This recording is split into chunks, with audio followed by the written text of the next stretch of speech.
Today on AMC Movie Talk, John and the panel discuss the Hobbit trailer, James Gunn directing Guardians of the Galaxy, The Rock's Pain and Gain, and Thanos showing up in Guardians of the Galaxy and Avengers 2, and a whole bunch more. So hang tight. AMC Movie Talk starts right now. Welcome to AMC Movie Talk for movie fans. This is episode number 15, originally recorded on Thursday, September 20th, 2012, at the beautiful AMC Burbank 16 in Burbank, California. Thanos everywhere. Thanks a lot for joining us, folks. Sit back, relax, and enjoy the show. Greetings and salutations, everybody. Welcome to AMC Movie Talk for movie fans. As always, I'm your host. My name is John Campy. I'm the senior editor of AMC Movie News. Joining me for this episode, first of all, sitting to my immediate right, she is the lovely and talented from IGN. She's Miss Amy Rose Eisenbach. Amy Rose, thanks for being back. Me. Sitting next to Amy Rose, he is, of course, a regular here on the show. He is the director of a popular animated series, Metalocalypse, as well as the upcoming The Grimm Fairy Tales, Mr. John Schnepp. John. Yo. Hey, what's up? And hey, listen, folks, for those of you who are watching this on YouTube right now, you can watch this show and follow us live every Monday and Thursday at 11 a.m. Los Angeles time. That's 2 p.m. New York time at www.ustream.tv/channel/AMC-theaters. But don't worry, you don't need to memorize that. You can see it right below me right now. Let's start off this episode the way we do with every episode. Let's get you caught up to date on everything going on in the world of movie news with our news flash. A few weeks ago, we reported that director James Gunn, who directed such films as Super and The Amazing Slither, was being considered to helm the upcoming Marvel movie Guardians of the Galaxy, the film that will lead directly into Avengers 2. This week, Gunn took to his Facebook page and finally confirmed that he is indeed going to be leading the new film, saying, "Last night, I got the go-ahead from Kevin Feige to let you all know that yes, I indeed am rewriting and directing Guardians of the Galaxy. No further details were given. Guardians of the Galaxy hits AMC theaters in 2014. Clint Eastwood directing Expendables 3. A short time ago, Expendables producer Avi Lerner said he talked to Eastwood about possibly appearing in Expendables 3. However, when asked about it, Eastwood said, "I haven't read any material, probably not." Eastwood, however, then followed up by saying, "I'm probably more apt to direct something. Maybe I'll direct Expendables 3. Is he serious? Is he joking? I guess we'll wait to see. Totally serious. Clearly, one of the funniest performances in the hit comedy Bridesmaids was given by Melissa McCarthy. Now, while McCarthy is quite busy with her hit show Mike and Molly and her upcoming films The Heat and Identity Theft, it appears she may be making some time for The Hangover Part 3. Variety reports that the actress is in talks for a quote-unquote smaller role with no further details being given. We'll keep you up to date as to when we learn more. The Hangover Part 3 is scheduled to open in AMC theaters everywhere on May 24th, 2013. Michael Bay's upcoming film Pain and Gain has just released its first poster, which you can see here. Bay, who directed such films as The Rock, Armageddon, and Transformers, leads the project starring Mark Wahlberg and Dwayne "The Rock" Johnson as two bodybuilders in Florida who get caught up in a kidnapping scheme that goes terribly wrong. Pain and Gain is scheduled to be released April 26, 2013.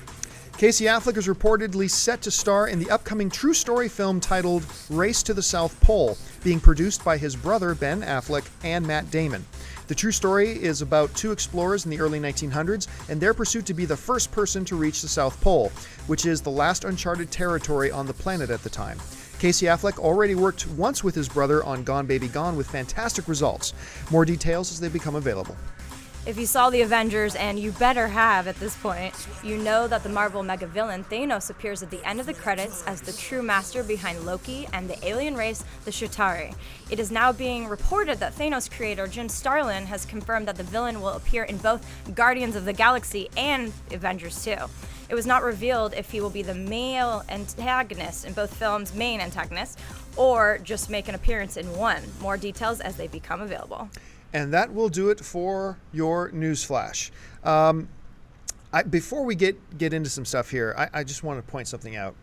I love Step Brothers, and I just have to share this because I think it's so awesome. So we're having this little, a very small Step Brothers party at my place on Friday, and my wife Ann ran out and bought some stuff for it. So first of all, she bought this little toy boat and a bunch of those snacks, ho-hos.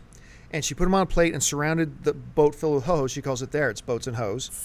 And then she bought this big plastic sword, hung it on the wall, and autographed Randy Jackson's name on it. Oh, man. I believe there will be some karate in the garage afterwards. I'm not real sure about that. But So which number is this, the 5th or 10th Step Brothers party you've had? This will be the 3rd that we've had. We do about Solid once number. a year.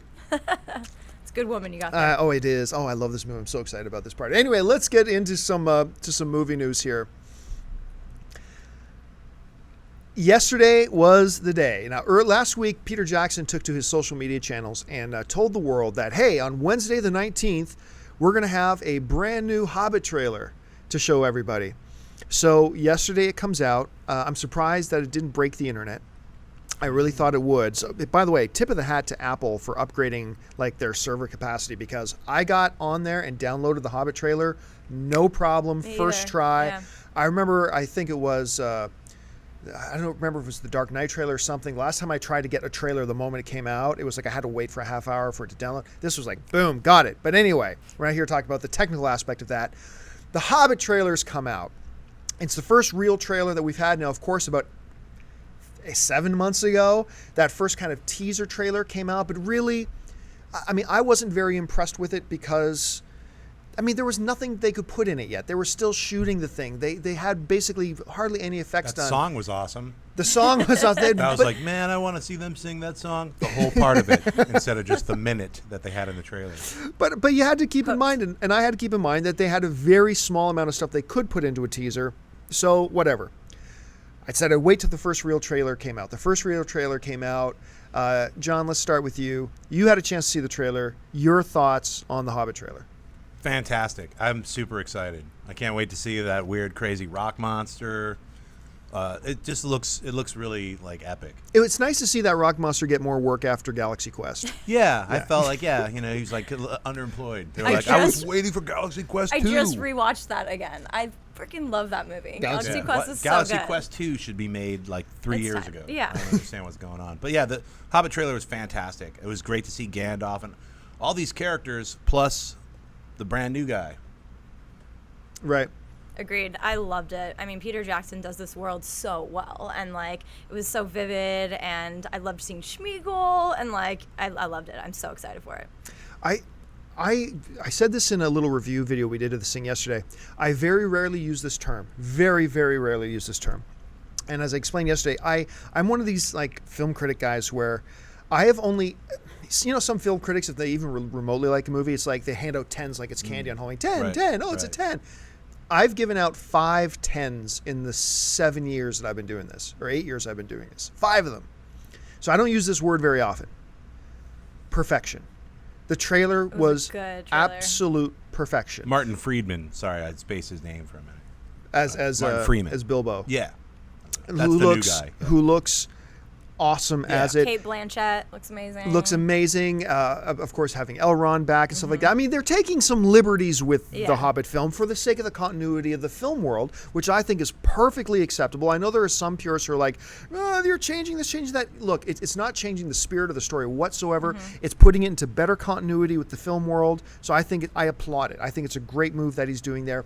But it lets people who've never read The Hobbit understand what the basic story is here. The dwarves going off to get back their home.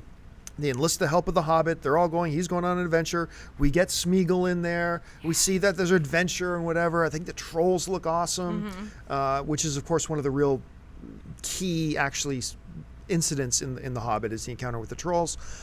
I just think it looks so good. So good. So rich. And that first shot, too, when the trailer first starts, it's just that wide shot of the forest and mountains in the background. I literally had to catch my breath. The moment that came, I'm like, wow, that just looks so I want to go there. good. Yeah, I think everyone in New Zealand, when they saw that first shot, they're like, boring. See it every day, right? And one of the interesting things I thought about this trailer as well was I was very curious to see who they were going to cast, because of course, aside from Bilbo, probably the main character in The Hobbit is Thorin Oakenshield, the leader of the dwarf company. And Richard, I always mispronounce his name, but Armitage, I believe is how you pronounce Richard's last name. I was really curious to see how he would look and come across in it. He really is the new Aragorn he's the new Aragorn for this. I think he came across great. He comes across as heroic and noble and bold. But what do you guys think of what we've seen of Thorin in the trailers? For me, it's just hard to judge because, once again, it's just a trailer. So everything about the trailer was cut to perfection. Even the lead-in last soundbite of Gandalf as we get that flavor. It's like... Oh, I love him. So, as far as the trailer goes, I agree. It's an incredible trailer without ruining anything. They just show you a little bit of like what the story is roughly about. That's the kind of trailer I like. I don't like a trailer that shows you everything. Yeah. And then, and by the way, here's the last shot of the movie. Exactly. And then most trailers do that nowadays. They like cut everything in, and then you see part of the the ending. They or showed the enough to keep us really excited, but not enough that I feel like I saw the whole story unfold. And I'm an easy fan because Lord of the Rings is in my top 3 favorite trilogies of all time. So like, I just love this world. I love the characters, and I thought the trailer just showed enough to just like, I'm freaking out for the next, but not too much where I'm like, I've already seen it. So see, I often have this debate with people. There are times when trailers get released. I'd say there's 2 opposing, completely opposite problems with trailers. You either have a trailer that just gives everything away, which we've seen a couple of movies do. Like, I'm one of these guys who thinks, thankfully, they don't do it as much anymore. But then you get some trailers that give you no even remote concept about what this movie is about at all. It's just like a flashing bunch of images. Like, that all look cool, but I have no idea what this movie's about. And I get into arguments sometimes online with people about when I say, look, this trailer was a mess. There's one very popular movie in particular I'm thinking of where I said, this trailer, okay, look, I'm looking forward to this movie too, but the trailer is a mess. Just admit it. It's like, no, like you don't want trailers that give everything away. I'm not asking you to give everything away. I'm saying just tell me what the story's about. This Hobbit trailer is a perfect example of how to do it right. It introduced us to who these characters are. It gave us the basic idea of here's what the narrative is and didn't give anything away. Right. That's how you do a trailer. And I am so super stoked about this. I am so impressed by it too. Trailer making, you can have really bad trailers to really great movies. Dread is a great example of that. Bad trailer, awesome movie. Oh, I can't wait to see that. Which opens tonight, by the way, at midnight. If get out, buy your tickets, go see it. Heads exploding in slow motion is what I've heard. Go see it. Just go see it. But that's a great example of a bad trailer, but it's a great movie. But then a lot of times you have great trailers and horrible, horrible movies. Greatest trailer of all time, I still say, is the first trailer to The Phantom Menace. It's an outstanding trailer. I think it was only because everyone was so excited. I don't know, man. If you watch it again, I watched it again like maybe a couple of years ago, and I was like, I remember when I saw it before the movie came out, and I was like, I can't wait to see this movie. And then now with the knowledge of how horrible The Phantom Menace was, then I watched it, I was like, I remember hating that. Oh, I really remember that part I super hate. Oh, there's Jar Jar. Full hate. I think comedies are really bad as well because I hate when they reveal all the best moments, all the laughs, all the in trailers, funniest, all the biggest laughs. And then I still laugh, but kind of the momentum is gone. They should hold back a little because then there's no joke left. But there is a real art to trailer making to sell a movie in 180 seconds. Go. I think one of the best trailers ever made is Alien. The original Alien. I don't remember the trailer. Did you see the trailer, the very first trailer for Prometheus? Yes. They used it so beat good. for beat. Oh, really? So good. With that same that weird screaming stuff. Good. Because you're like, wow, that was very smart of whoever decided to emulate the Alien trailer with Prometheus. They did it beat for beat and almost shot for shot. So if you can go online on YouTube and see the first Alien trailer and the first Prometheus one, and they build up. I know a lot of people didn't like Prometheus, but as far as just the trailer trailers was goes, yeah. I thought Another Snow great White example. Was good too. I thought that was the Snow White trailer was actually wonderful. Really yeah, that's good. right. Snow White and the Huntsman. Yeah. But yeah, Prometheus, another good example of a fantastic trailer with a not so great movie. All right. Guys, I finally saw Snow White and the Huntsman on Zune. You had some. Yes. Man, was I bored? Yep. I liked it. I liked it all the way up until that troll fight, and then just what happened? The movie just dropped off. They're sleeping. They're camping. It was like 25 sequences of them like, hey, let's rip off Lord of the Rings and have them walk over a mountain. Then they're sleeping and camping. That part it was just super dragged, boring. But overall, I thought it was fun, and Charlize Theron is so good. She's awesome, and the very last 5 minutes of the movie is incredible. Where she's like, turns with the super, ravens, weird, and she's cool. Cool. Crackly black things. She Charlize Theron saved that movie for me into watchability.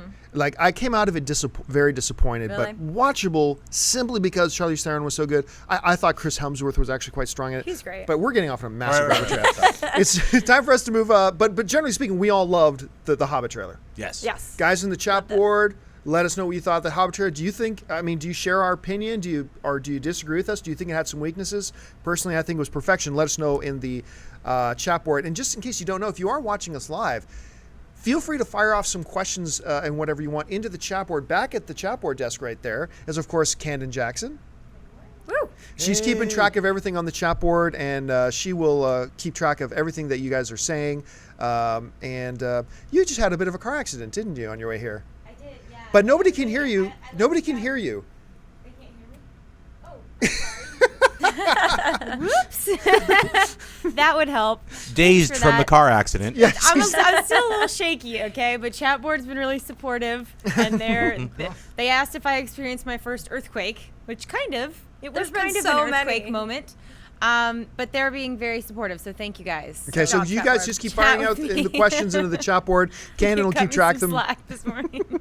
Camden will keep track of them and bring them up a little bit later. Let's move on to the next topic here. I'm super excited about both of these pieces of news that we covered in the news flash. James Gunn. We talked about this before. There were rumors going around that Marvel was talking to James Gunn, who directed Super, which I think is kind of an underappreciated movie. I didn't jump out of my chair, love Super, but I liked it. I good. thought it was Yeah. a very clever movie. And one of I think the most all-time underrated films, I think tied for Shaun of the Dead as the best horror comedy ever made. Slither. I love Slither. Slither is fantastic. It's so good. Watch Michael it. Rooker is that and Henry Portrait of a Serial Killer were like his two best roles before Walking Dead, I think. Yeah, I mean he's so good in it, and Also, he's great in Cliffhanger, guys. Anyway, sorry. it's just the bee sting. Oh, man. Like everything in that movie is so good. But anyway, James Gunn was being rumored as taking over to rewrite and direct the upcoming Marvel film Guardians of the Galaxy, which is of course be the film that leads directly into the Avengers Part 2. So I guess it comes after Captain America, Winter Soldier, And Thor. and Thor, right before Avengers 2. So James Gunn went to his Facebook this week and announced, yep, it's official. Kevin Feige over at Marvel Studios has said, I can now let you know I am rewriting and directing this film, which I am so stoked about. And before we get into that, just want to follow that up. As Amy Rose read off, the guy who created Thanos and actually still owns the rights to Thanos, the character, he was interviewed earlier this week, and he confirmed that they've negotiated out, and Thanos is going to appear in both Guardians of the Galaxy. Now, Thanos is, of course, the big bad guy who appears at the end credits of Avengers. He will appear in Guardians of the Galaxy and in Avengers 2, which I guess by omission means we're not going to see him. Some people speculate if we're going to wonder if we're going to see him in Iron Man 3, if we're going to see him in Captain America 2 or Thor 2. Apparently not. But we will see him in Guardians of the Galaxy and in Avengers 2. So, John, let's start with you. Your overall impressions, your thoughts about James Gunn officially being on to direct Guardians of the Galaxy. He's an awesome director. He's a comic nerd. He's perfect for it. Also, he's friends with Michael Rooker, so hopefully Michael Rooker will play Rocket Raccoon. James Gunn loves Rocket Raccoon, so it's like I think it's a home run. However you want to describe it, it's perfect. It's a perfect match. So I agree. I'm really excited about it, and you know that he's going to do it right. yeah, I mean, you know, how many different directions Guardians of the Galaxy could have gone in, even with under Joss Whedon. It's like getting James Gunn to do this. It's perfect. So Because we talked about this before, but with a property like Guardians of the Galaxy, I mean, you can get any movie wrong. There are so many ways to turn Guardians of the Galaxy into a complete disaster. Yeah. We've talked about that before. I love it. But this is interesting, too. I watched an MTV interview last week with Nathan Fillion, who we have talked about this before. And Nathan Fillion said in the interview that he had just had dinner with James Gunn, where James Gunn told him that, yep, I'm on to do Guardians of the Galaxy. Now, MTV then asked him, so are you going to be in it? He said, well, you know, I'm not the kind of guy where a friend tells me great news and now I suddenly want to start talking about me. I just want to talk about him and his good news. Plus, I'm really grateful right now for this great job I have with Castle and all the work I've had. How humble. He never said no. right. So wait a minute. He asked you if you are now going to get. We've speculated about this before. Of course, Nathan Fillion has starred in Joss Whedon properties. Of course, Serenity, Firefly. He also He's appeared also in in Buffy the Slither. Vampire. And Slither. he starred in Slither with James Gunn and did PG porn with James Gunn, Right, the that's right. online series, which I thought was awesome. Yeah, very funny. Look it up, PG porn by James Gunn. Look I that up. haven't It's very seen funny. There's absolutely no porn in it, guys. And it's Nathan PG Fillion. porn. How It's misleading. so funny. And so we speculated before, you and I, John, about, well, could we see Nathan Fillion pop up? And I just thought it was really interesting. When they asked him directly, so are you going to be in Guardians of the Galaxy? He didn't say no. He just said, well, I didn't want to talk about it with him at that time, and I'm very happy with what I'm doing, blah, blah, blah. Nathan, you never said no. Way to admit. Now, I originally thought we'd see him in the Marvel Universe's Ant-Man, which I'm not psyched about at all. And then you brought up a much better alternative. Star-Lord. Star-Lord. Totally. Gunn, we know you're doing it, dude. It's happening. Nathan Fillion Star, for those of you who know, Star-Lord is the guy who organizes and is the leader of Guardians of the Galaxy. Nathan Fillion is Star-Lord. I love it. I love it. But okay, now let's cut to this. Let's cut to Thanos. What kind of role could we, knowing that he's now going to be in Guardians of the Galaxy and in Avengers 2, so clearly he doesn't get beat in Guardians. Yeah. What do you see happening with Thanos here? It feels like a setup, like in terms, like maybe even the end credits. Like we don't know how much they're going to show him, but they're obviously setting him up for Avengers 2. So Right. I think it's going to be like a little teaser. Thank you, John.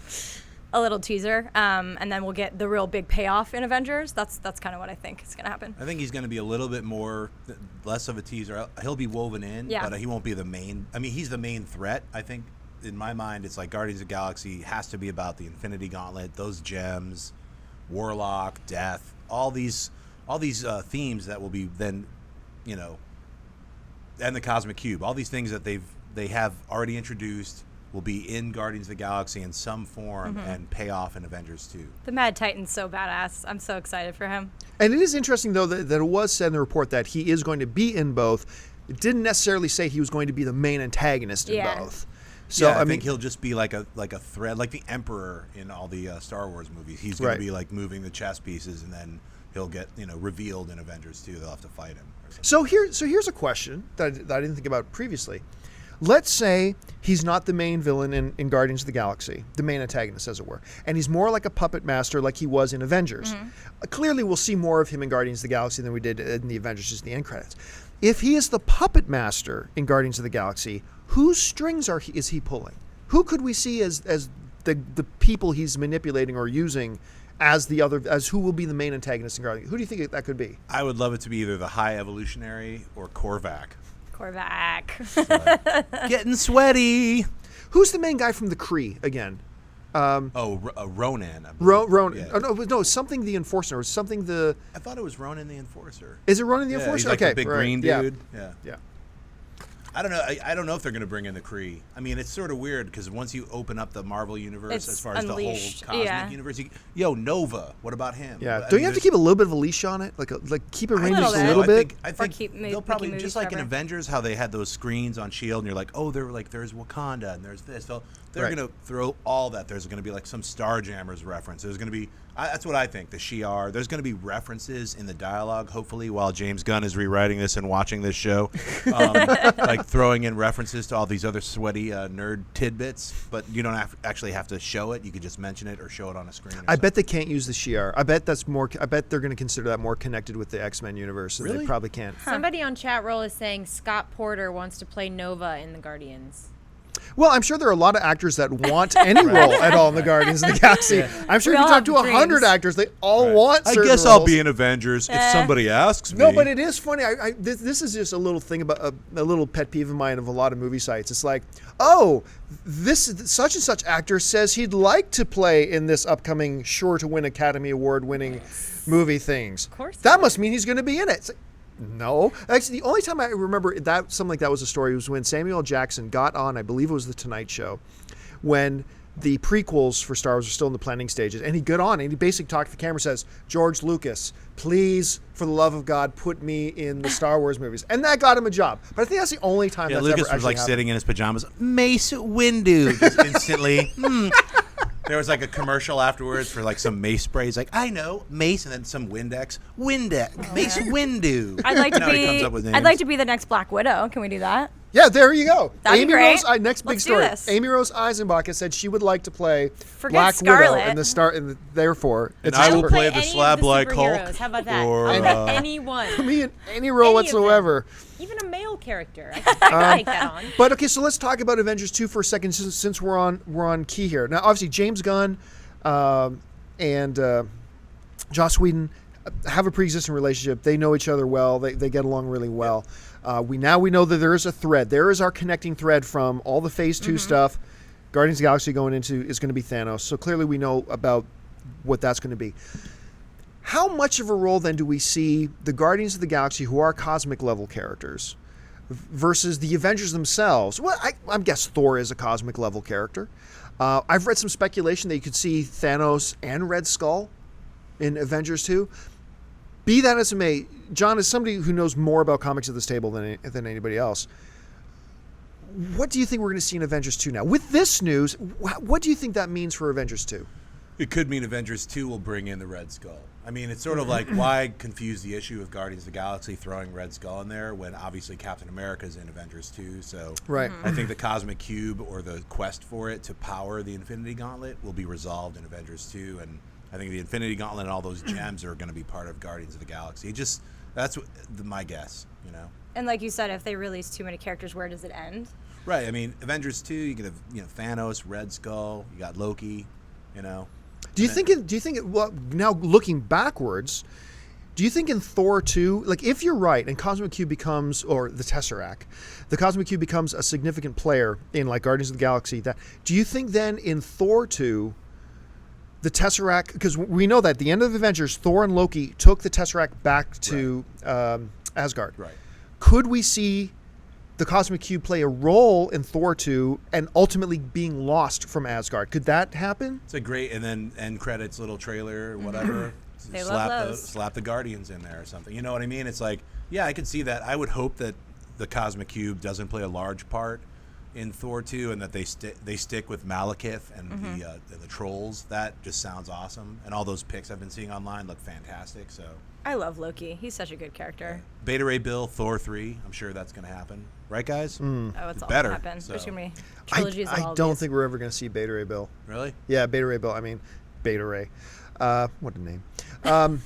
If Chris Hemsworth is going to be in the movie, I would see about 7 Thors. Yeah, good to go. Oh, Can just keep going. Yeah. Good to go. Why this trilogy bull stuff? You know? Yeah, let's do like 7, 8, Yeah. 9, 10. And I like 7 too. It's not like, well, it's 2 trilogies. No, it's 7. Because he said so. I agree with him or her, whoever. And said I would that. like to play opposite him in that. Just throwing that And you out know, there. when you say him, you must be talking about Warlock. No. Because Adam Warlock was originally him, the cocooned dude in Fantastic. I do want to point out, though, I saw Thor in theaters 7 times. Wow. 5 of those There's your times. 7. 5 of those times, my wife Ann came with me. And So each you must time, have hated it, right? Each time that point in Thor happens where he wakes up at her place and he comes walking out and he's not wearing a shirt, the sound radiates from beside me, and I turn around and I'll look at Ann staring at the screen like this. Oh, he's so hot. Suddenly I feel very insecure. But anyway, let's move on to the next story. Well, then here. we're It's like, okay, you can we've never got- be him. Yeah, we've got Kat Don't Dennings. even worry you about know? it. Yeah, we There got you Kat go. Dennings. Meow meow. Let's- Natalie Portman. Yeah. Meh. Let's move on to this. There's so much drama that's surrounding this upcoming Michael Bay film, Pain and Gain.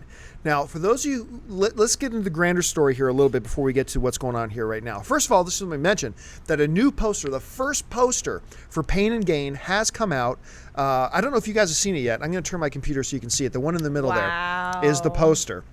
Now, Pain and Gain is the new Michael Bay film starring Dwayne "The Rock" Johnson and Mark Wahlberg, who have both, the picture you see up right now is both of them A steroids on set, having bulked up quite a bit because they play bodybuilders.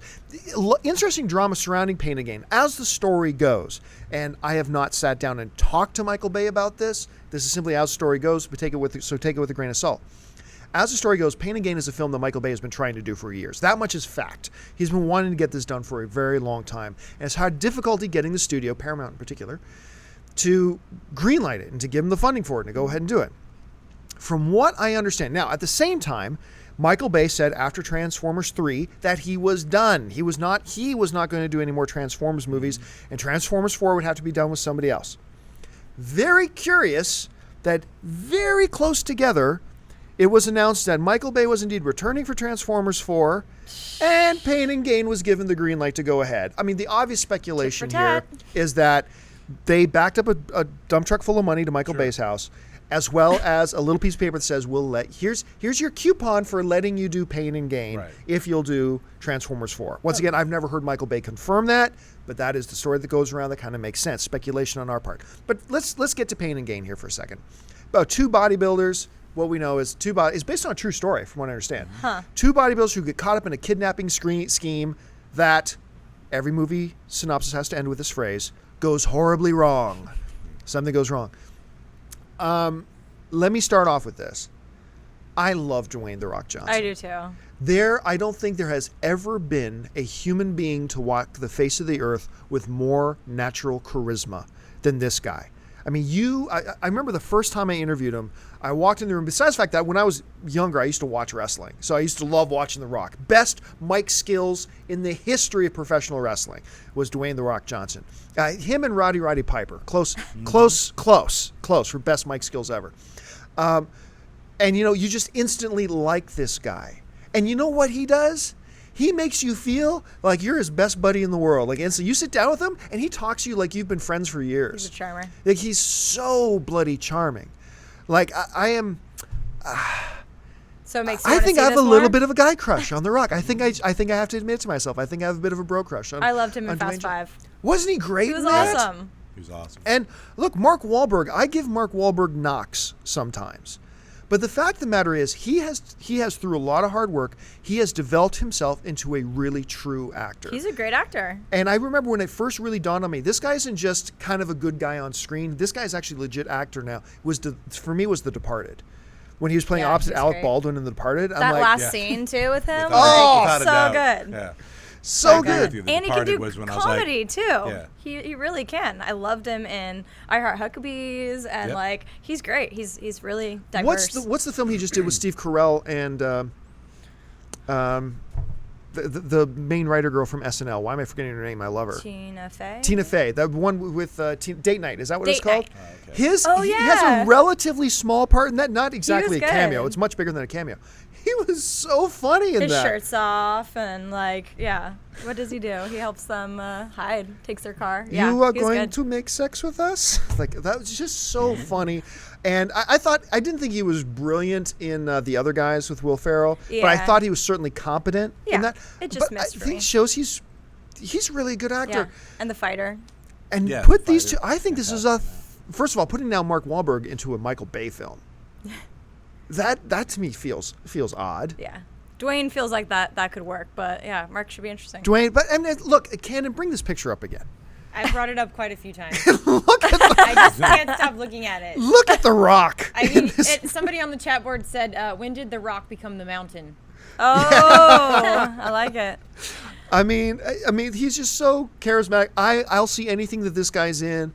Even with wings on. You know there's going to be a Even lot of with shirtless wings on, scenes in that movie. Well, Mark they play the Stone bodybuilders, right? Wahlberg. Right? And Wahlberg, I mean, look, obviously Hey, he looks he's tiny hot. next to The Rock, but he's really bulked good up. looking. So, it feels weird to say. And he's got street cred, so. And I'm going to say this right now. I am a Michael Bay defender. Yeah, he's made some total crap. No denying it. But like we talked about before, he made Armageddon. That's a guilty pleasure of mine. He made The Rock. That movie's Rock's awesome. awesome. I loved the first Transformers movie. The Island we might not want to talk about. Yeah, we don't want to talk about. I know there are some people that really love Bad Boys 1 and 2. I love part 2. It's amazing. I'm on board. I look at this film, Dwayne Johnson, Mark Wahlberg. It's just Michael Bay Dwayne, let's directing. be real. I'm on board. You're good on But Dwayne. so your guys' impression of this film, like from what you know about it up to this point, is this one you think in your head, I'm going to take a pass on this, or it's like, yeah, I want to see this? I mean, the poster, literally the first thing I thought was steroids. Like, I know they're bodybuilders, but like that's just such a funny poster. Like, it's just silly. My question is the poster the just the protein shake? Just the middle part. Yeah, the middle part is the poster. The photos are just on there for our pleasure. Yeah, I just put in the photos on the side. The poster That would is be hilarious ridiculous. if then. that was the movie poster. that would at least make it better, but just like the protein shake. But like, I do like both of them. I think they're both good actors and charismatic. And like Michael Bay, I probably would defend him less than you do. Like he's Right. made some duds, but you know, like you said, The Rock, classic. Like there are a lot of really good films that he's made. Yes, I would see it. Opening night, probably not, but like I would see it. I want to see more about it though, especially more posters, because that John? one doesn't hook me. I think this film, just from what I've read about what Michael Bay wanted to do, you know, when he didn't even mention this film, I want to do something that's not action based, that's more drama. It's time. I think that's what this movie is going to be. It's not going to be car chases and explosions. It's going to be like definitely in the gym drinking the creatine and all the weird, like, you know, bodybuilders club, all those guys hanging out, get to know them, then they get involved in some, you know, maybe What goes horribly wrong? yeah, the poster should say crazy hijinks ensue instead of, you know, and then bad things happen or whatever, you know. But I think it'll probably be a lot more drama based and less like, you know, surface acting, which Right. is a lot of Transformers and the bigger Yeah. budget movies where you never really get into the characters' lives or what motivates them. It's all this kind of surfacey, oh, I'm married and have issues. Oh, action sequence, explosion. This will probably be like More hand-to-hand combat and yeah, less I just think like, my guess is it'll be a little harder edged, a little more realistic, a little grittier. That's what I'm hoping. I'm hoping it's not Yeah. a glossy Hollywood film, which it shouldn't be. This Yeah. is my feeling about it. So if I'm wrong, whatever. It is odd, though, when you look at that, because everything you just said makes total sense. The poster is of a big protein powder thing with a ridiculous. giant Right. bicep. Right. Vein and gain. But it's great because that's what all those things are. Creatine, like super weird. Like if Yeah. you see any of those ads, it's like a giant, like extra ripped dude with like 500 veins. is it Magic Mike? Is it action? Like, what's going down here? Either way, I really do hope they go in that direction. But either Yeah. way, even if they don't, I'm on board for this. Let's move on to this here quickly. We mentioned last week that Clint Eastwood was mentioned by the Expendables producer that he said, I've already spoken to Clint Eastwood about maybe appearing in Expendables 3. Now, Clint Eastwood, having been interviewed, as was mentioned in the newsflash, said, yeah, I haven't read the material and probably not. That's disappointing. I'd like to see Clint Eastwood in an Expendables movie. I think that'd be really funny. Obviously, he can't be running through the jungle, Right. but that's fine. But then he brought up, and maybe he's joking, but he says maybe I direct Expendables 3. He's joking. You think it's just pure He's joking? You don't think joking. maybe he's throwing something out there a little bit? I mean, don't know. that would be the weirdest movie The to watch in the weirdest world. movie. Plus, him like saying, "I haven't read the material." What's the material? One page. Explosions. Expendables 3. Yeah, Done. explosion. Yeah, 17 dudes Clever running with comment. firing. Explosion. Yeah. You know, like it's Head funny. explosion, car explosion, building explosion. Hot babe. Explosion. Like it's just funny. So it begin with like Sylvester Stallone, like out in the like some country, like backlit, just black figure, like burying someone, slow wistful music, him narrating, it all happened, like really slow. Would be like, what's happening? Anyway, I would see Trouble with the Curve if they would just add a chair in that poster. Like he's like leaning out, and you just have this empty chair. Then I might go see that movie. Speaking of bad marketing, I mean, I think that, Justin Timberlake, who has great star quality, and Amy Adams, right? Are Isn't they she in it? opposite? Yeah, exactly. It's like, I'm sorry, Clint, as a director, you've had some misses too, but I do like him overall. He's Clint. But I think they're just him is not going to sell the movie. Yeah, we'll see. Well, anyway, hey, listen, but we're going to get to the mailbag here in just a second. But before we do, a couple things I want to mention. We are giving away a lot of great stuff over at the AMC Movie News blog. And that's at amctheaters.com/movie-news. amctheaters.com/movie-news. And if you go there, you're going to see one of the top posts right now is kind of listing out all the giveaways we're doing. Here's some of the giveaways we're doing right now on the Movie News site. A Steven Spielberg, Harrison Ford signed Raiders of the Lost Ark poster with a prize pack. Awesome. As well as a marathon poster signed by Karen Allen. We've got speaking of Trouble with the Curve, we've got a Trouble with the Curve prize pack on there right now. We've got a Jennifer Lawrence signed poster for House at the End of the Street, which opens at AMC Theaters tonight. We've got, this is a big one, End of Watch has partnered with AMC Theaters to bring you a year's worth of free movies, so you can win that. That's amazing. Also, if you're into Channing Tatum, as I know some people in this room are, you can win a Channing Tatum personalized outgoing voicemail message for you. Yes.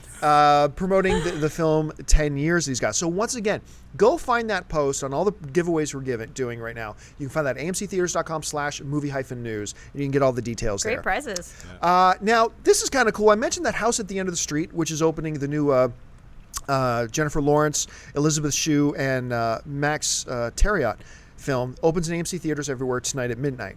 Now, yesterday, the star of the film, Max Terriot, actually came by our studio yesterday to sit down and talk to us about the movie, about Jennifer Lawrence. Now, we talked for about 10 minutes. We're just going to show you a 3-minute segment of that. You can watch the whole thing on our AMC Theaters YouTube page at youtube.com/AMC Theaters. But for now, check out my conversation with House at the End of the Street star, Max Terriot. Greetings, film fans. John Campbell here with AMC Movie News, and I am very pleased and excited to be joined by Max Terriot, who is, of course, starring in the new film House at the End of the Street, opening at AMC Theaters everywhere this weekend. Max, thanks so much for being here. Yeah, thank you. Thanks for having me. First thing I got to ask you about is, well, let's start with this, actually. For people who don't yet know much about the film, tell us about House at the End of the Street. Well, House at the End of the Street is a psychological thriller starring myself and Jennifer Lawrence and Elizabeth Shue.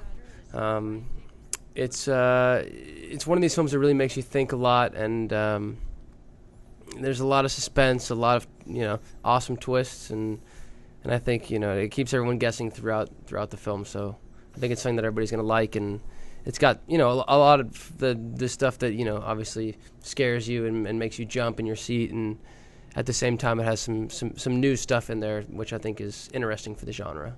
Now, you get a chance in this film to work with two women who are like icons for different generations. You, of course, got Jennifer Lawrence, and you've got Elizabeth Shue. What's it like working with those two ladies in a film like this?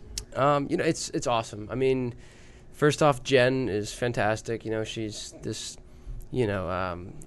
southern, like, small town, easygoing, laid back. She's into football and like.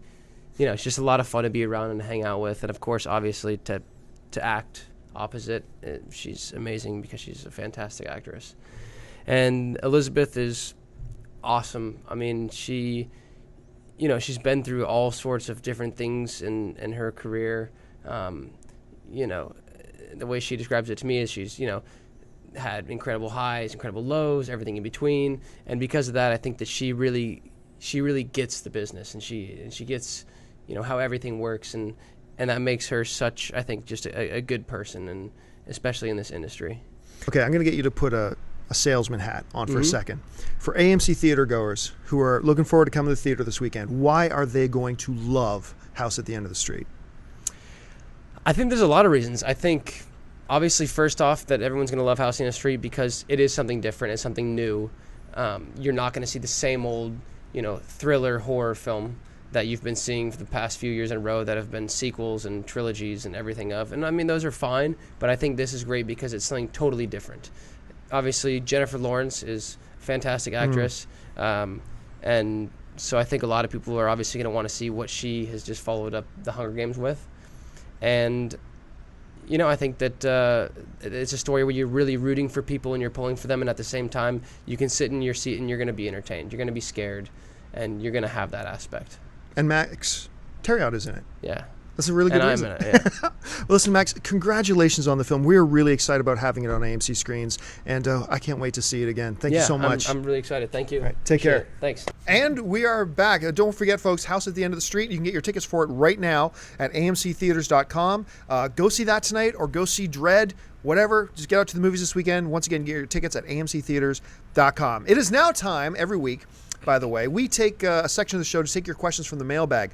You can email us anytime, 24/7 at amcmovietalk@gmail.com. Those questions come to us, and then we pick out some of the best ones to address here on the show. Obviously, we don't have time to do all the ones that come in, so apologies if we don't get to your question, but we do get a bunch of them. And Cannon's got a bunch of them picked out at the back. So, Cannon, I do. What do we have? Let's see. Our first email is from Bryden, which is a cool name. Hi, John and the Movie Talk staff. You guys are awesome, and I really enjoy watching your show. Thanks. Hey.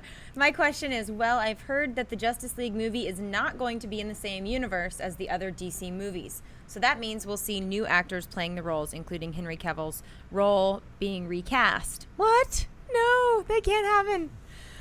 So they're not going ahead with what the Avengers did by building it up in each character's movie. What are your thoughts on this idea? Okay, first of all, it has not been announced officially anywhere that they're not doing a continuous universe. That hasn't happened. I know some people have speculated that, and that could be what happens ultimately, maybe, but let's just set the record straight now. As of right now, officially, that is not the case. As of right now, we don't know if they are going with a continuous universe or if they're not. So, that being said, let's assume for a second that they go ahead with a continuous universe where they have one guy playing Superman in Justice League and another guy, Henry Cavill, playing Superman in the Superman movies. I've gone on record and say this. Absolutely stupid. Agreed. Absolute nonsense. It wasn't going to work when they were doing it with Mad Max Boy. It won't work now. There's no reason to have a hopefully successful Superman franchise going with Henry Cavill and then suddenly switch gears and have a completely different Superman under the same studio. It's nonsense. Now look, I'll say this. When I first heard the whole concept of the new Star Trek film, by new I mean the one that came out a few years ago, the first J.J. Abrams one, I also thought that was stupid. I thought it was a ridiculous idea. But I loved it. Yeah, and I ended up loving it. Me too. So I'm sitting here telling you right now, doing a non-continuous, a non-continuity Justice League universe is an absolutely stupid thing to do. That doesn't mean it couldn't turn out to be awesome. Yeah. I just think you're lowering your chances of it being awesome. That's my thoughts on it. Same. Amy Rose? Same. And the only confirmation for sure is that Christian Bale's not going to be Batman. Like, that's done. Yeah. We know that for reals. But the rest, like we could see, completely agree. You know, we love these characters. They come to life. We want to be able to, completely identify with one throughout the whole franchise of sorts. So Why I give think it's yourself dumb. 2 chances to fail? Yeah. I got it's dumb. a good option. Make 2 Justice League movies. One which is in an alternate universe, and it's got the gay Green Lantern. So you're like, no. look, the one we've got Ryan Reynolds, and then in the other Justice League movie, also called Justice League, they're just both called Justice League. I'm so glad you have you brought an up Green alternate Lantern. Earth where it's like, we got the weird old Superman with the gray, and all he can do is jump, and you got the gay Green Lantern from now. It's all That is mixed so up. ridiculous that they're making him gay now. Like, not that there's anything wrong with No, that, it's not, but all of a sudden, no, to it's actually like a ruse. They've tricked everyone. It's not Really? the actual Green Lantern on our Earth that's gay. It's like some alternate, like That's Planet so 7, ridiculous. like from the old Green Lantern from another alternate Earth. So, But here's the thing that really confuses me. DC has trouble. Warner Brothers and DC have had problems getting those DC characters right. Mm-hmm. They obviously had some struggles with Green Lantern. They obviously have had struggles with other characters they've tried to do in the past. Why on earth would you give yourself 2 chances to fail? Like, let's have 2 Superman. Yeah. You're going Right. to mess up one of them. Let's have 2 Green Lanterns. Let's have 2 Wonder Women. Let's have 2 Batman. You're going to screw up one of them. Yeah. Put all your energy and effort and all your best stuff into one character and just have a continuous universe. Yeah, and the Start diehard with fans Justice are not League. going to be stoked at changing, what we thought was. Yeah, exactly. Let's say Superman, the Man of Steel, is a big hit. You're just going to piss off those fans going into having another Superman who's not Henry Cavill. Yep. yeah, and a brand new origin. Like, why Yeah, not waste and another 20 minutes I on having just- an I origin don't of the understand- other alternate Superman? I don't understand the logic behind it whatsoever. And once again, they have not said they're doing this. So I'm probably getting all riled up for no reason. Right. But I'm it's saying fun to if get they riled did up. Yeah. Oh, anyway, let's move on to the next question. What They else? we cannot got? be that stupid to recast. I hope I not. think My they man. can. My We shall man. see. No, please don't. I'll throw it out there. I would like to play opposite him as well in this movie. Thank you. Marvel prevails once again. I shall play the fat brainiac. Okay, the next email is from Ezra. She says, love the show and watch every episode as soon as it goes up. My question is, what do you guys think is the funniest film of 2012 so far, including films that aren't strictly comedy? That's interesting. I.e. Cabin in the Woods, Avengers, etc. My personal pick is Ted, which made me laugh hysterically from beginning to end. Not normally the biggest Seth MacFarlane fan, but really knocked it out of the park with this movie. Keep up the great work. I agree. Ted was hilarious beginning to end. I went in there with managed expectations. I do like Seth MacFarlane, but I didn't know how his big screen debut would be. But I thought Ted was hilarious. I loved it. And Cabin in the Woods wouldn't be the funniest movie to me, but I loved Cabin in the Woods. I guess John? Snow White and the Huntsman to me was just, a barrel of laughs. Like about 50 monkeys. If I was going to take a barrel of monkeys and say it's chocked full, like crammed with monkeys, and a couple are trying to escape, so let's say 52 and 2 have escaped, I'd say it's 50 monkeys. I'm going to name 3 that I thought were really, really funny. One will be completely unexpected. Steve Harvey's Think Like a Man. I actually thought that was... I did not see that. I was shocked that I liked it as much as I did. I thought that was quite funny. And then it's a real close race for funniest of the year for me between Ted, which is just brilliant. I put it in my top 3 movies of the summer, this past summer. I thought it was so funny. And 21 Jump Street was another one that shocked me. Awesome. I was not expecting that one to be funny at all. Channing was great. I'll completely agree with you on that because I wasn't even expecting anything. Yeah. And then I watched it. I laughed out loud a whole bunch of times. I think, that's really in the top 10. The scene after they took the drug and they're like, their tongue is like, they're like, oh, your tongue is sticking out. Like, just crazy. Channing Tatum at the chalkboard. Yes. F you, math. Science. Or Yeah. F you, science. That's so right. good. It's just so. And you know who wrote It's and directed funny. the film? The guys who wrote and directed Cloudy with a Chance of Meatballs. And so I remember thinking, look, first of all, 21 Jump Street is an obsolete, forgotten show. Right. Channing Tatum is not that good of an actor. That's what I thought at the time.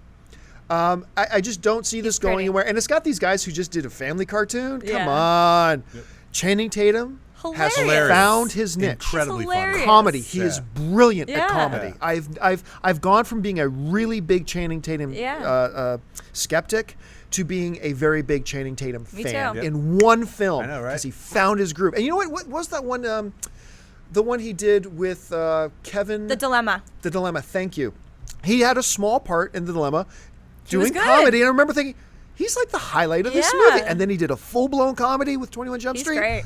Big fan all of a sudden. But yeah, I would agree with Ezra. It's either Ted or 21 Jump Street. I like them both so much. They made me. But also, if you haven't had a chance, seriously, it's on. You can get on DVD now. Check out Think Like a Man. It'll surprise you. It was much better than I thought it would be. Anyway, what else do we got? Superman. Some people, this is from James, by the way. Some people might not realize this, but Amy Adams already has a Superman connection prior to Man of Steel. She was a guest star in an episode of the first season of Smallville as the kryptonite-affected girl who sucked the fat out of people. That's Perfect. I could use her. Keeping things on the Superman train, do you think Lex Luthor should be introduced in a Man of Steel sequel, or should Superman's archenemy be kept off the table a little longer? And is there a specific Superman villain you really want to see in the sequel? For myself, I'm dying to see Brainiac used in a Superman film. John, let's start with you on that. I'll start with what I don't want to see is Mitzelplick. I don't want to see that dude. Don't want to see the You gotta little say my name little backwards. leprechauns? No. I'd love to see Brainiac. We already know Zod's in it. There's gonna probably be a big pre-Krypton. But we're talking about sequence. a sequel. If there's a sequel to it, what would you like if to there's see? a sequel to this Superman Superman that's a coming sequel out, to Man of Steel. definitely Brainiac. Bring in Parasite. I mean, there's a lot of different characters. I mean, Lex Luthor, of course. I think he's going to be introduced in this. Yeah. I think Bradley Cooper's playing Lex Luthor. I remember hearing that. That's interesting. It was like casting. a secret. I a did little not know secret that. thing he shot. Sorry if I'm spoiling stuff. No, that's Spoilers after I said it. But I think he's playing Lex I'd like Luthor to see just him in one go scene. in a darker kind of role like that. I think that'd be good. But I pretty did sure that's like happening. Kevin Spacey as Lex. I know a lot of people hated, Superman Returns, but I liked him as Lex. I loved him as Lex. I didn't really love how Lex was written. Yeah. Mm-hmm. But I mean, as soon as Spacey we can saw do- Kevin Spacey So good. in that Austin Powers movie with the bald head, it's like everybody knew that's Lex Luthor, and he could have been brilliant. It's just that it wasn't really. Yeah. I still don't. I don't know if Brainiac can work. I don't know. I mean, he's a great character. I just don't know that is. I don't think most people who aren't real versed in Superman, everybody knows who Superman is, but don't know the lore of Superman, know who Brainiac is. They all know who Lex Luthor is. I think you got to go with Lex Luthor, at least in part 2, and then maybe bring in Brainiac. Yeah, introduce him in a more realistic way. I Okay. think, having him be a planet monster showing up on Earth is a little goofy. Right. I think if you add the human element to Brainiac, it'll be a really good All right. villain. All right, what else we got? All right, last email is from Tanisha. She says, "Hello everyone, I love the show. You guys are the only reason I would like to forward why I would look forward, not like forward. Look forward, that's a typo, to a Monday and Thursday. Thank you very much. Just wanted to say that I totally agree with John that there should be a sequel to The Incredibles. Now, with that being said, since there are no plans to do a sequel, what do you think, or do you think they will ever bring The Incredibles back to the movies in 3D like they have with other Disney Pixar films? Well, John mentioned to me actually a few weeks ago that he believes he heard that Pixar is starting to develop an Incredible sequel. I hope so. I loved Incredibles. Yeah. That's just audible Viagra to me, hearing that. Like, I love that idea so much. Now, but even if they are developing a sequel, I guarantee they'll bring The Incredibles back in 3D. They're having such success bringing back Lion King, bringing back Finding Nemo's Nemo. coming, yeah. They brought back the Toy Stories. I think they will. And you know what? It's not, and people say, oh, it's just a money grab. First of all, everything in the movie business is a money grab, so just get that out of the way. But the second thing is this. People are loving it. You know, I talked to some people who went to go see Finding Nemo with their kids that never had a chance to see it before, and they said it was like one of the best movie-going experiences they've ever had. I remember I talked about this a little bit. Last year I went to go watch The Lion King and its re-release, probably my favorite theater-going experience of that year. I mean, these movies are just so good and so cherished. And they're made to be in 3D. Like The Incredibles done in 3D would really truly be incredible. I want to see Cars 7 be the next sequel, and then they could work their way backwards so we get those 7 Cars movies that I really want. Oh man, Lightning McQueen. All right, well that'll do for Mailbag. Don't forget, guys, you can see it on the bottom of the screen there in all the emails. You can email us. Send us an email at amcmovietalk@gmail.com anytime, and we'll see if we can get to your question next time. We'll pick out the best ones and we'll go with them from there. For now, I want to know what's been going on the chat board. Cannon's been keeping her eye on the chat board. You guys have been talking to her. So, Cannon, what we got going on in there? Well, everybody has been asking, what are the 5 10s that you've given out? Right? I want to know, too. Everybody wants to know. All right, I'll see if I can. One of them, by the way, is one I would retract, but I gave it a 10 at the time, so I have to stand by it. Interesting. The first one I believe I ever gave was Amelie. I think that was the first 10 I had ever given out. That was Tattoo is totally a doll. agree. Totally She's agree. a doll. I gave a 10 to Lord of the Rings: Return of the King. I gave a 10 to Up. Loved Up. I gave a 10 to, and this is the one I would retract because it loses a lot on multiple viewings, but I just remember being so impressed and having my mind so blown on a first viewing, was Borat. Both from as a social That is not a 10. as a social commentary, both from humor and as a social commentary, the way he kind of held up, he never said anything about us, he just held up a mirror to us, and I thought it was brilliant and What would you give it brave, now and if you regraded? I'd probably give it about an 8. Okay. Because it loses a lot of multiple You viewings. should have I'd give it like like two a 7. different, like one is like one time only viewing 10, and the other is multiple viewing 10. Holding up. That's Because actually a great idea. Yeah, because Yeah. Borat to me, I laughed so hard, I loved it, and then I watched it a second time. I was like, Yeah, agree. some movies are I made laughed my just to butt see off once. the second time I saw it. Yeah, I still I think laughed. I was but- offended the first time. I think I didn't like it the first time, Shock and then I value. watched it a second time and I laughed a lot. But see, I remember the brilliance about the movie was that, see, I could never feel offended by anything in it because he never says anything in it. He just holds up a mirror He and is a lets smart one. people do their own thing. And it's like, yeah. it was Kinda scary. fascinating He's the like way the he modern did it. Jacques Tati, you know. Yeah, and of Kinda course he did a scary. lot of stuff in his television stuff, but still, it was really fresh for movies, and I thought very brave and very creative. So I was down with it, and I'm struggling right now. Maybe guys if you're in the chat board, you've been following me for a while. Maybe you guys can tell me Jog his memory. what is the 5th one I gave a 10 to, because I can't. But I know there have been 5. I just can't remember what. Wasn't the it 5th one Oogie is. Loves? I remember you talking about. You're like, man, I really feel weird about giving it a 10. If I could give it an 11, I would. But I got to stick with 10. Right? And by the way, I mean, there are more movies in history I would give 10s to, but I'm just saying, in as long as I've been doing movie blogging, and those are the 5 I've given. I mean, obviously, I give Bridge Over the River Kwai a 10. Obviously, I give Lawrence of Arabia a 10. Obviously, I give the original Spartacus a 10. Frankenhooker, 10. Shawshank Redemption gets an 11. Yes. Obviously, there are Usual those films, suspects. but just as long as I've been doing it, I've given 5 10s. That's over about 7 years, I think. Anyway, what else we got in the chat board? Well, before we get off let's get the superhero questions out of the way. This one is from I'm God, worship me. Okay. That's Do it pretty up. weird. How do you think the S.H.I.E.L.D. TV show will tie into Avengers 2? Honestly, don't care. I mean, for a couple of don't reasons. care either. Here's why. Number one, I'm still extremely, no matter what gets said and who announces what, I'm still extremely pessimistic that it's actually even going to happen. That being said, talking about what comes out, what's going to be happening on television is kind of outside of our wheelhouse. Like, we're here to talk about movies and what's going on in the movie world. So while I appreciate the question, and there is a tie, obviously, because it's the S.H.I.E.L.D. universe, it's the Marvel universe, I'm not even going to really address it simply because I don't even think it's going to happen, and it's kind of outside of our wheelhouse here. Cool. And what do you think about Man of Steel not being put into the same universe as Justice League? I mean, I think outside of what I said, obviously, about having multiple guys playing the same character, which I think is just stupid, I'll just stick with that. It's stupid. Yeah. It would be ridiculous. Like, Wait a sec. What if what if? Here we go. we release 7 Superman movies? And We're on they're all number origin 7 stories. now with They're all origin stories. So we get like this one is a J.J. Abrams one where Krypton's still around. Then another one, Krypton exploded, Superman went to another planet, and then comes back to Earth to mess it up. So you have like the evil Jesus Superman, you know? What if he goes to Mars?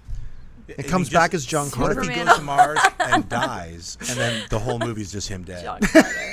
That's the whole It's not like Curiosity finds him. And a different Superman in each of the 7. Done. Yeah. Perfect. The only thing worse I could think of doing like a Superman's not part of the continuity of Justice League is to do a Smallville Tom Welling Superman. That would be the only word. And I was a fan of Smallville. Are you? I watched the show. I liked the show. But it wasn't Superman at all. Now, was that a contractual thing they couldn't show him as Superman at that last episode? Like, remember it was like Well, I you remember- just see a little cape, and then or you just see like these little wispy didn't things. But I don't know. Yeah. They used the John Williams score. Right, it was in so the last, weird. But they said through the whole series, they always said right from the beginning, we will never see him in the suit. And I think they allowed themselves, I think that's just from their own decision. Then I think they allowed themselves to kind of glimpse at it as a final shot. I think you had to end the series. But it would have been a total mistake, a total devastatingly horrific, tragic mistake for them to do a Superman movie, but the Smallville version of it, because they're totally different characters, they're I totally never different watched worlds. Smallville, but I watched Neither. like the Justice League one that had like Hawkman. With Hawkman, with the guy from Stargate that's the one I SG-1? watched. I was like, oh, that was cool, and then I watched that last episode. Yeah, for the last episode to mean anything to you, I think you would have had to have watched Sure. the series. I think the show kind of fell off the wagon after season 7, but some people think it fell off the wagon even earlier. But for somebody who appreciated the show, I actually thought it was quite a nice ending. But Do you see Kristen Kirk's popping up in TV again? Beauty and the Beast, they're making a TV show. I don't know. Honestly, after she did that Street Fighter movie, The Legend of Chun-Li, I thought she was done, which is unfortunate because number one, she's a good Canadian girl, if I'm not mistaken. But number two, I think she's actually pretty watchable. actress, I yeah. think she's pretty watchable. I think she's got some natural charm and charisma to her. Well, she probably just got jacked on that movie. Like sometimes it's such a roll of the dice. You sign on, like actors have to sign on to a bunch of movies once they're like, Yeah. "Hey, I'm hot right now." It's like no one's gonna know who I am in a few years. Like I'm off Yeah. of the TV show. I got to sign on. She got jacked on that movie, so she's back on TV. Then she'll roll the die again, like in a couple. I of was years. Yeah, I hope- I was Chun-Li for Halloween one year. Really? Oh yeah, big Street Fighter fan. I think there are a lot of people who'd like to see that. All right, let's take one more thing from the chat board. Last question. Lincoln, go.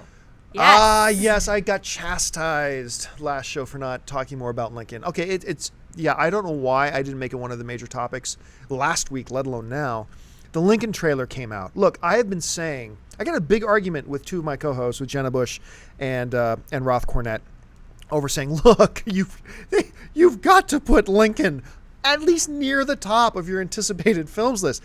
It's Steven Spielberg. It's Daniel Day-Lewis. It's like this epic period piece with one of the most fascinating characters in North American history. How can you not be totally just, I don't know. I kind of already know what the story is, so there's nothing unexpected. What? I mean, Spartacus dies at the end of Spartacus. That didn't take anything away from that. And then the trailer came out. It's breathtaking. Yeah. I thought the trailer is just breathtaking. It looks so good. I am so fascinated. It's about a man. I mean, that's the thing. It's about this man in an extraordinary time doing extraordinary things. And I think we need movies like that. And the fact that it's being crafted by Steven Spielberg, who I know it sounds just almost like it's a cop-out to say, but I truly believe he is the best filmmaker ever.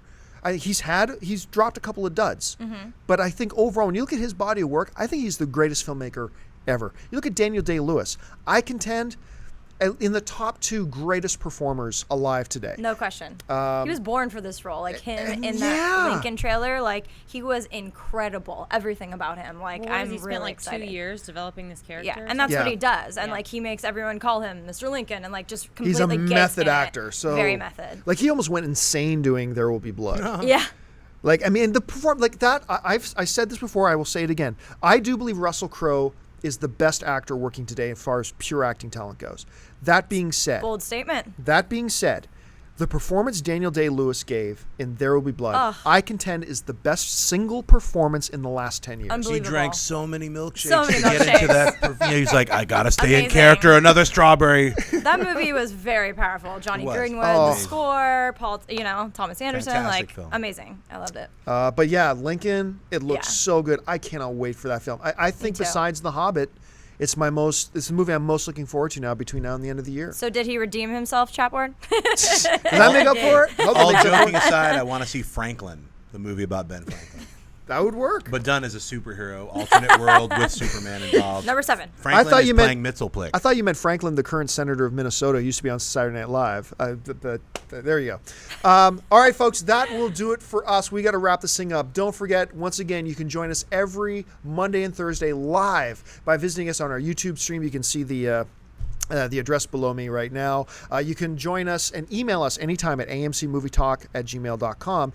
But listen, folks, this is the important part. By all means, please hop on over to our YouTube channel, which is at youtube.com/AMC Theaters, and click subscribe. Subscribe to our YouTube channel. That'll keep you up to date not only on every episode of AMC Movie Talk, but all of our news videos, our editorials, our celebrity interviews. You can go see the full interview that I did with Max Terriot right now. That's up there near the top of our YouTube page. So jump over there and subscribe right now.